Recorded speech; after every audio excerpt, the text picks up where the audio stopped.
Kumunyuka njuĩrĩ cia mũtwe kũrĩ arume nĩ thĩna ũrĩa aingĩ ao makoretwo makirĩte naguo, ũndũ ũrĩa ũcũngagĩrĩria amwe ao kwĩnyarara na kwĩmena na macũngĩrĩrio kũgũmĩrwo nĩ thĩna wa kĩmeciria.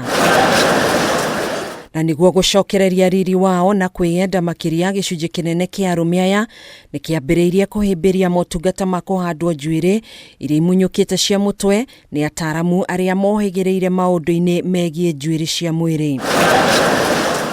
Ali Bashir, mũndũrũme wa ũkũrũ wa mĩaka 38 hamwe na Abdul Mohamed wa ũkũrũ wa mĩaka 40 nĩ maugĩte rĩrĩa thĩna ũyũ wambĩrĩirie noguo mambĩrĩirie kũheo marĩtwa nĩ andũ makĩmonia ũrĩa marĩ akũrũ gũkĩra mĩaka yao. You might lose confidence in terms of like addressing where all other persons that have hair are there, and you feel like okay, yours is a bit losing, so it's a bit of stigma, self. People might even name you, you know, like certain names, like you lost hair in our clan. Usually, there's those.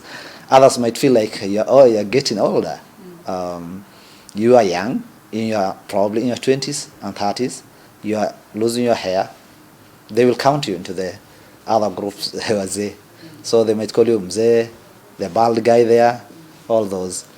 And it was just a little bit here because always I have a long hair, so then I come with here and the result is perfect. Michael Masharia, mũndũrũme wa ũkũrũ wa mĩaka 31 hamwe na Yusuf Omar wa ũkũrũ wa mĩaka 29 nĩ matarĩirie ũrĩa makwĩte ngoro na kwaga kũiganĩra thutha wa kũgũmĩrwo nĩ thĩna ũyũ ũrĩa wamathinĩkanĩtie. Kind of you feel uncomfortable according to venye uko. Pia unakuja challenge za Kenya, unapata pia mademo, unapata mambo mingi, wana kabla chague chalia manini wanakuchambua na kutoa kofia.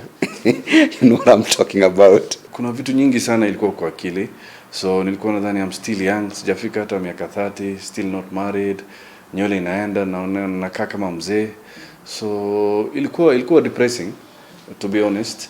Because every time nikijiangalia kwa mirror naona kama na feel vibaya, because yani nikiona picha zangu few years back na nikijiona at that time vile nywele ilikuwa imeenda, kulikuwa yani sisikii vizuri. Thĩna ũyũ noguo ũcũngagĩrĩria gĩcunjĩ kĩnene kĩa arume kwambĩrĩria gwĩkĩra ngobia mahinda kwa mahinda nĩguo kũhithĩrĩra kĩhara. Mtaani ama in the downtown ama uptown napata msee kwa bedroom yake amejaza like kofia like sijui ngapi, ndio utajua ina affect watu, trying to cover up iyo losing of hair. Kũringana na mũtaaramu ũrĩa ũhĩgĩrĩire maũndũ-inĩ megiĩ njuĩrĩ nĩ ugĩte motungata ma kũhandwo njuĩrĩ kũrĩ arume aya nĩ matũmĩte aingĩ ao meĩtĩkie na kwaga kwĩnyarara. We can use 3 techniques. This is last technology. This is a FUE, DHI and Sapphire. FUE is extraction technique. DHI and Sapphire, this is transplant technique. Success rate, this is 99%. And risk, no risk, because this is a minimal invasive procedure, not big. This we can use local anesthesia. No sleeping.